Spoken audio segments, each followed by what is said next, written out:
Okay, if you're feeling tired, exhausted, run down, I promise you it's not because you're lazy, it's not because you're broken. You might be suffering from adrenal fatigue, and cortisol will certainly explain why you're feeling tired, but it isn't explaining why you keep quitting on yourself every Monday when you promised yourself you were going to do better on the Sunday night. Those are two very different problems, sis, and today we're going to be pulling them apart. Welcome back to the Losing It podcast. I am Kylie Pax, and if this is your first time here, you are going to want to hit that subscribe button to make sure you never miss an episode, because I, girl, am not a fitness coach. I'm not a macro coach. I'm not handing you a bullshit meal plan today. I am a female transformation coach, and I am going to help you lose fat, stop binge eating, and become unrecognizable over the next 90 days. So let's dive in. Today's topic is one that I get a lot in my DMs, in my inbox, inside the Bombshell Blueprint, probably more than almost anything else. It's basically some version of, Kylie, I think it's my hormones. I think it's adrenal fatigue. I'm just so tired all the time. I can't stick to anything. So today we're going to be talking a little bit about adrenal fatigue versus willpower and which camp you are actually sitting in. Now, I'm going to tell you right now, this is not an episode where I tell you it's all in your head, but it's also not an episode where I let you off the hook completely. It is something more useful than either of those, because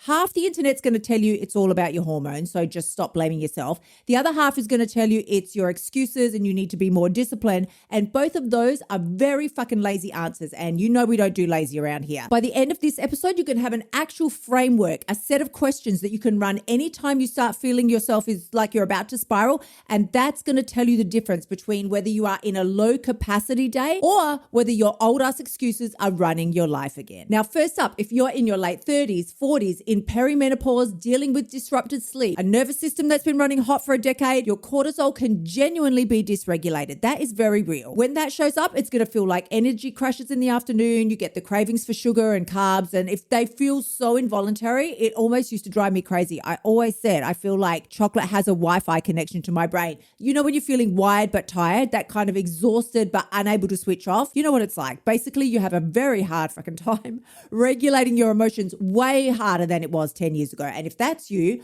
I'm not going to be telling you to just push through it. That is the worst and laziest and lame ass answer you can ever get. Your baseline capacity right now is genuinely lower than it was at 28. That's not a character flaw. That is biology. But here's where it gets really dangerous. Most of us as females are caught in a self-diagnosis loophole for why we keep quitting, overeating, starting again every Monday, and we never stop to ask the one question that actually matters. So let's ask it. Now, here's the whole episode in just one sentence. Adrenal fatigue can lower your capacity, but it has never once lowered your character. Let me define those two because they're not the same dial. Capacity is how much you have in your tank today. So we're talking sleep, hormones, the stress load, nutrition. Capacity moves. That will change on a week to week, day to day, sometimes hour to hour basis. Some days you've got a really full tank. Some days perimenopause and 3 bad sleeps in a row and you're running on fumes by 2 p.m. That's super real, but it's not something that you can just decide your way out of with a stronger sense of willpower.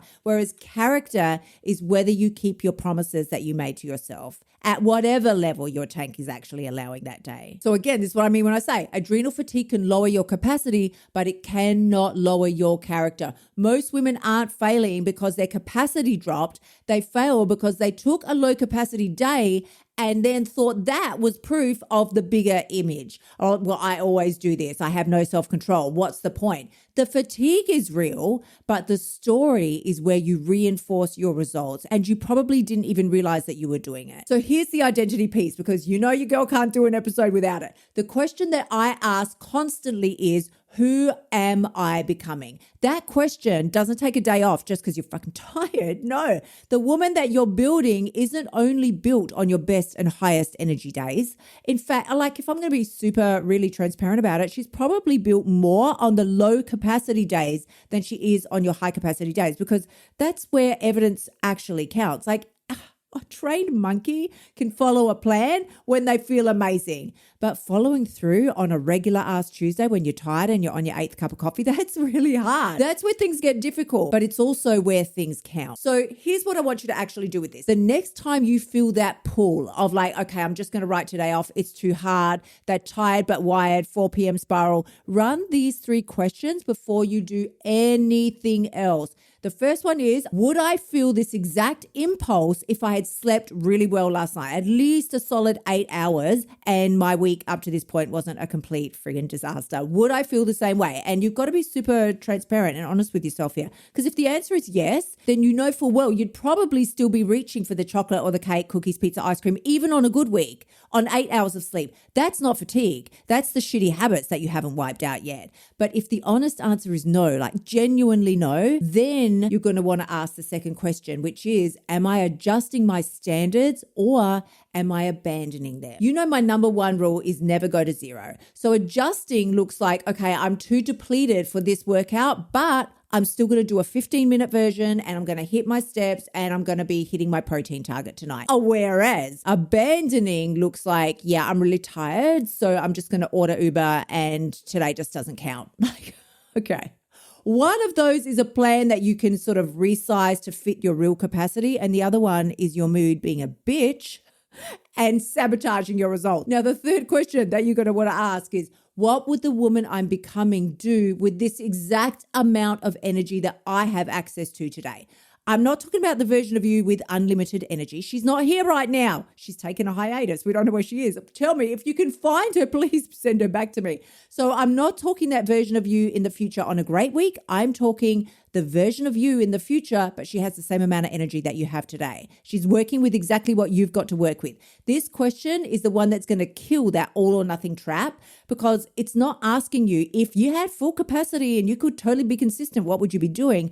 It's asking you if you could only access the same amount of energy that you can access right now and you were at your 1% most amazing self, what kind of plan would you step into? What would fit the capacity that you currently have so that you can still show up? Let me give you an example. Like when I was deep in perimenopause myself, I was always exhausted by, I want to say 3 p.m., but realistically, it was probably more like 2 p.m. every single day. Or a lot of days I was exhausted from the time my little peepers cracked open in the morning. I was craving a sugar hit for energy. I was sweating every 2 seconds and I had the brain fog of a dead raccoon. It was like every night there was going to be a big binge. It was usually timed out pretty well. It was like clockwork. I could depend on it. It would be between 8 p.m. and 10 p.m. And then at 10 p.m. I clocked out of binge mode and switched over to, I hate myself. I can't believe I'm doing this again, and promising myself that I would do better tomorrow. I ran these 3 questions together and it's not like they gave me my energy back. I wish, honey, please, I wish. They didn't fix my hormones. That was something I had to take care of on a practical level with my GP. But what it did do was help me resize my plan so I could then start changing things like front loading my meals with protein or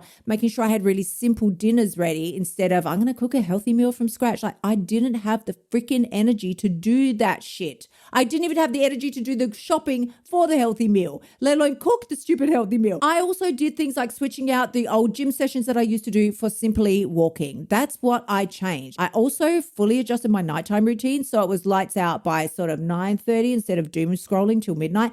And like none of these things changed because I had more fuel in the tank. It changed because I stopped treating an empty tank as a reason to give up on myself. Now, one more piece, because I don't want you hearing this episode and thinking that I'm telling you to ignore your body, because I'm absolutely not. Supporting your adrenals, getting the right amount of sleep, protein, front loading your week so that you're not making 20 decisions at 6 p.m. every night. That is not the opposite of discipline. That is discipline. Going to bed on time when you would rather scroll is the new standard. It's not a treat you get for good behavior. It is the friggin' behavior. And here's the trap I want you to watch for, because this is the trap that I fell into. I kept waiting to heal my hormones so that I could feel better, so that I could then do better. That right there is motivation first thinking, but it's coming across in the kind of health language that sounds so soft and soft girl era. It's the same trap, but it's just wearing a different outfit. You don't need to fix your cortisol before you can keep a promise to yourself. That is some bullshit. All you have to do is keep resizing the promise until your body can physically catch up. Those are 2 very different projects,